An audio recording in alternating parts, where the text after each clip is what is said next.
Yay, you're here! You found your way to Storytime with Miss Becky. I'm Miss Becky, and this is our friend Bear, who asked if we would please read about Pete the Cat and Valentine's Day. Well, you might not believe me, but Pete the Cat thinks Valentine's Day isn't cool. Well, that is, until he realizes how many special cats there are in his life. Let's put on the magic reading glasses and join Pete on his awesome Valentine's Day adventure.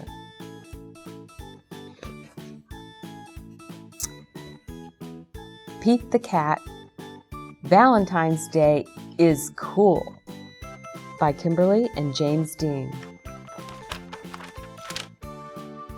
It was the day before Valentine's Day, and Pete was riding his skateboard when he saw his friend Callie. She was holding a big red heart that said, "Love." "Have you finished your Valentine's Day cards?" asked Callie. "No, Valentine's Day is not cool," Pete said. "Oh, Pete, Valentine's Day is my favorite holiday. It's a day to tell people how special they are to you," Callie insisted. Pete skated on, but something in the back of his mind told him that Callie might be right. By the time Pete got home, he had decided that Callie was right about Valentine's Day. So he got out his pencils, paper, crayons, and markers, and sat down at the kitchen table. First, Pete started to work on a card for his friend Larry. Pete made several cards with big red hearts, but he was not happy with his work. Pete wanted to make the perfect cards for every cat in his class. "I'll never get all these cards done in time," Pete told his mom. Pete's mom smiled. "Just do your best," she said. "Just tell Larry why he is cool. There is something cool about every cat." Pete got back to work. He thought hard about what was cool about Larry. To Larry, Happy Valentine's Day, from Pete. "Perfect," Pete said. After that, it didn't take Pete long to make cards for all the boys. To Josh, to Trey, to Rob, to John.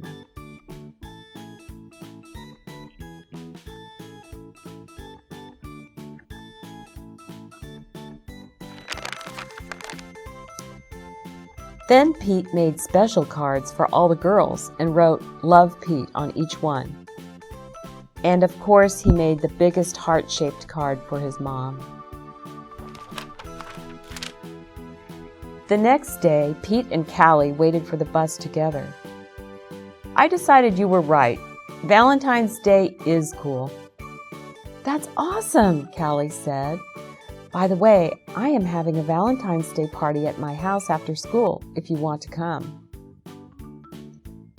The bus pulled up then, and Pete and Callie got on. Mr. Ted, the bus driver, smiled and said good morning. But as soon as they were in their seats, Pete put his head in his paws. "What's wrong?" Callie asked.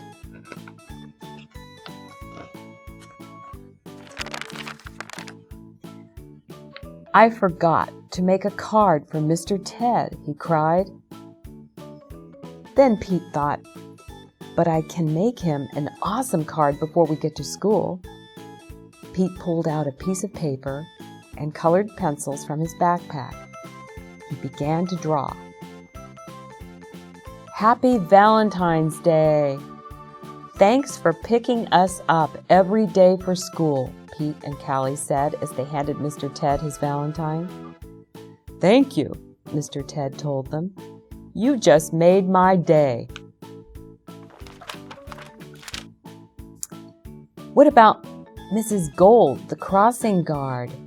We need to make her a Valentine too," Pete practically shouted. "Let's do it," Callie said. let's make Valentines for everyone. Pete and Callie got super busy making cards for everyone. To Mrs. Gold, Happy Valentine's Day. Happy Valentine's Day. Happy Valentine's Day. Read. After school, Pete went to Callie's party. He rang the bell, and then he froze. Callie opened the door only to find her friend in a panic.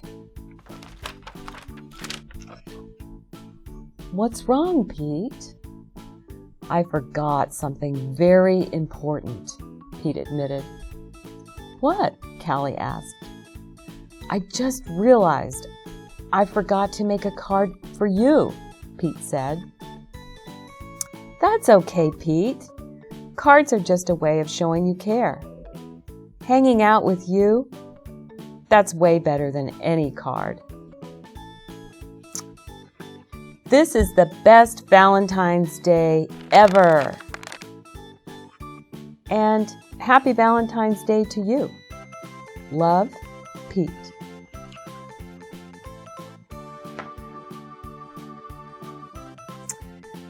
Well, do you think everyone will like getting a Valentine from Pete? How would you feel if you did?